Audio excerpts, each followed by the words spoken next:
कई सालों के बाद वो फाइल मंगाई गई और फिर वो फाइल गायब हो गई।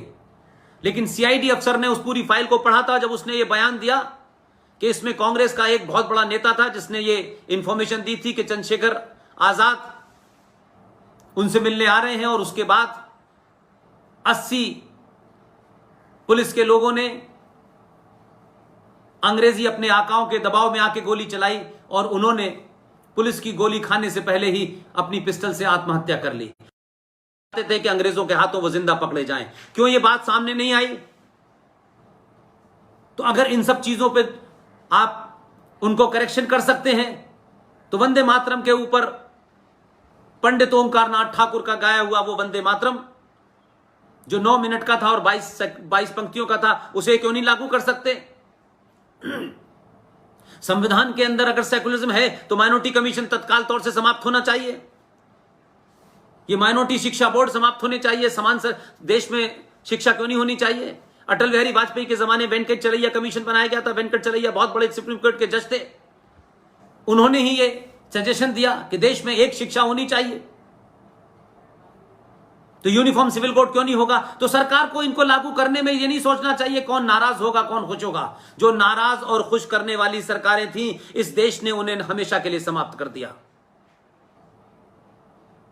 1000 साल के बाद भारत के अंदर कोई सरकार ऐसी आई है जिसे हम ये कह सकते हैं कि वो सनातन को लेकर के चिंतित है। लेकिन सड़क पर जो छोटे छोटे नेता हैं, जो अपने राष्ट्रीय नेताओं की अवहेलना कर रहे हैं और छोटे छोटे एजेंडों से राष्ट्रवादी ताकतों को कमजोर कर रहे हैं, देश विरोधी ताकतों से उनके संबंध हैं, निजी स्वार्थ हैं, उस तरफ भी ध्यान देना चाहिए। और ऐसे लोग जो हों उनको बेनकाब करिए, क्योंकि हम ये जानते हैं कि जो केंद्र में सरकार बैठी है, कम से कम उसके अंदर ऐसे लोग बैठे हुए हैं जो इसको बर्दाश्त नहीं कर सकते। हो सकता है कि उनकी आंखों में धूल झोंकी जा रही हो, वो अलीगढ़ हो, वो बलिया हो, वो बनारस हो, वो कोई जगह हो, जहां पे भी ऐसे लोग हैं उनको उजागर करिए, क्योंकि ये लोग तो कल चले जाएंगे, ये राष्ट्र रहेगा। और राष्ट्र को परमानेंट रखना है तो राष्ट्र की आस्थाओं को, राष्ट्र के सरोकारों को, संस्कृति को बचाइए। अगर आप अपनी संस्कृति को, सरोकारों को बचाएंगे तो राष्ट्रवादी मजबूत होगा, और राष्ट्रवादी मजबूत होगा तो मिसगाइड नहीं होगा, और मिसगाइड नहीं होगा तो फिर वो देश की सत्ता पर दलालों को, जिहादियों को, आतंकवादियों को, ऐसे लोगों को नहीं बिठाएगा जो भारत राष्ट्र के संसाधनों का इस्तेमाल के बारे में ये कहते हो।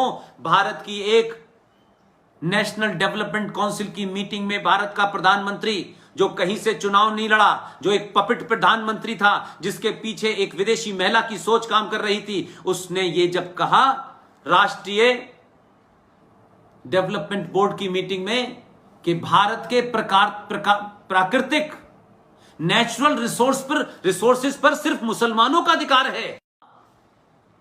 इस देश में मुसलमानों की नाजायज मांगे, उनके झूठ मक्कारी फरेब को, उनकी गुंडागर्दी को, उनके आतंकवाद को अगर आप सहन करेंगे तो आप सेकुलर कहलाएंगे, और आप मने करेंगे तो आप इंटॉलरेंट कहलाएंगे। तो इस देश के युवा को किसी का सर्टिफिकेट नहीं चाहिए। जो लोग टेंट से चले थे रेगिस्तान से, पूरी दुनिया को रेगिस्तान बना रहे हैं। इन जाहिलों ने पूरी दुनिया को तबाह कर दिया। 1400 साल में न एक सुई बनाया, न एक बटन बनाया। इनसे मत डरिए, ये डरते वरते नहीं है। सनातनी कभी डर नहीं सकता, और जो डरता है वो सनातनी नहीं हो सकता, वो कुछ भी और भी हो जाए। इसलिए अपने नैरेटिव को बदलिए, अपनी प्राथमिकताओं को बदलिए। सरकार में वो लोग बैठे हैं जिन्हें अगर बात सही तरीके से आप बताएंगे तो बीच के दलाल हो सकता है बहुत सारे आपके आगे पीछे करते हो, क्योंकि उनकी दुकान पहली बार हुई है, इसलिए वो नए नए ज्ञान दे रहे हैं, नई नई परिभाषाएं दे रहे हैं आजकल हिंदू मुसलमान की। वो दे सरकार, क्योंकि संविधान से चलती है, संविधान की शपथ लेके आई है, उसको अपना काम करने दें। वो संविधान में रहते हुए जो काम उन्हें करने करें। हम भी उनसे कहें कि संविधान के ध्यान से ही काम करें, इसलिए माइनॉरिटी कमीशन हटाएं क्योंकि भारत के संविधान की रूह के खिलाफ है, इस सेकुलरिज्म के खिलाफ है। लिहाजा बलिया के लोगों, आपने बलिया की वीरभूमि से, बागी मिट्टी से जुड़ने का मुझे मौका दिया। मैं कभी बलिया नहीं आया। कई बार बलिया में लोगों ने प्रोग्राम की बात कही, लेकिन व्यस्तताओं के कारण मैं पहुंच नहीं पाया। लेकिन मेरी बात जो शायद मैं वहां आकर के कहता, मैं आज आपने मुझे मौका दिया, इसके लिए मैं तहे दिल से आपका धन्यवाद करता हूं। जो भी बलिया हब नाम के इस पेज से जुड़े हुए हैं, उन सबको मैं प्रणाम करता हूं। लेकिन फिर कहता हूं,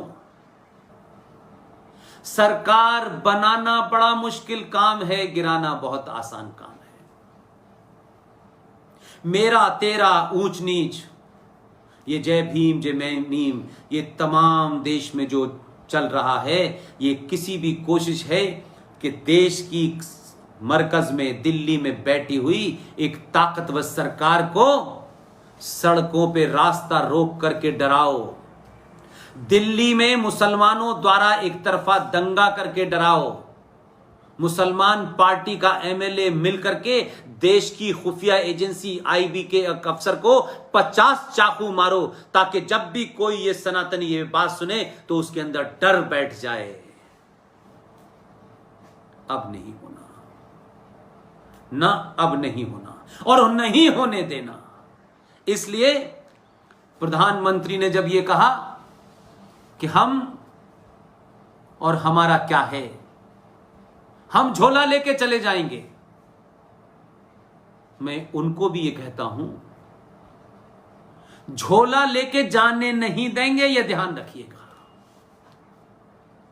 जब तक नहीं जाने देंगे कि जब तक इस देश को उसकी खोई सनातन संस्कृति वापस नहीं मिलती, जब तक यह देश जिहादी आतंकवादी मुसलमानों से मुक्त नहीं हो जाता, जब तक इस देश के संविधान की त्रुटियों को अलग नहीं किया जा सकता, जब तक संसद जिहाद के सामने झुकना बंद नहीं कर देती, जब तक इस देश की पुलिस जिहादी और आतंकवादियों के सामने अपोलोजिस्टिक नहीं हो जाती, हम झोला भी नहीं ले जाने देंगे और कोई रास्ता भी आपका नहीं छोड़ेंगे।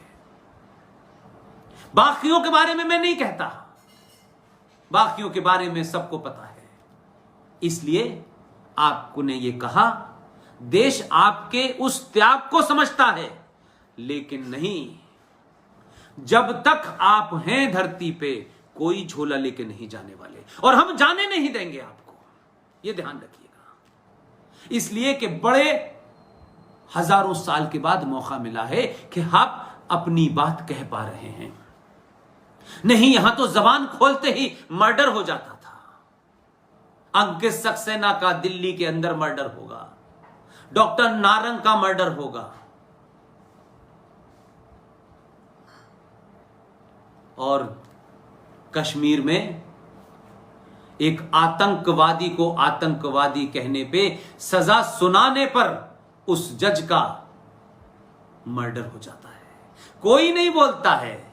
जब तक मर्डर सनातनियों के होते हैं, सब लोग विलाप तो करते हैं, लेकिन बचाते हैं। ये बचाने वाले लोगों को भी बेनकाब करना है।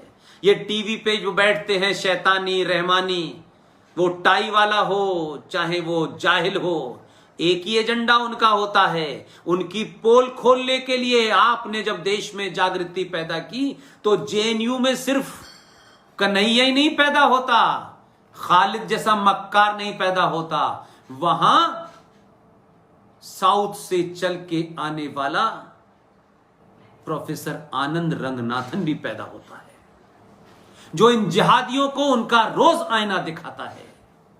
ये बगले झांकते हैं, उसे गाली तो दे सकते हैं, उसे आरएसएस का कुत्ता बोल करके अपनी आत्मा को संतुष्ट कर सकते हैं।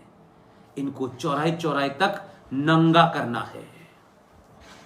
इसलिए मोहम्मद फिल्म अगर देश में चलेगी तो कहोगे हम देश तोड़ देंगे। तुम्हारे बाप का देश नहीं है ये, तुम्हारे पूर्वजों का देश नहीं है ये हमारे ऋषि मुनियों का देश है। तुम्हें रहने दिया हमने, लेकिन तुमने अपनी फितरत के हिसाब से दुनिया के स्वर्ग को भी नरक बना दिया है। इसलिए तुमको गंदा नहीं करने देंगे। इसे कश्मीर बनाने की कोशिश करोगे तो दुजाना और मूसा का हाल होगा।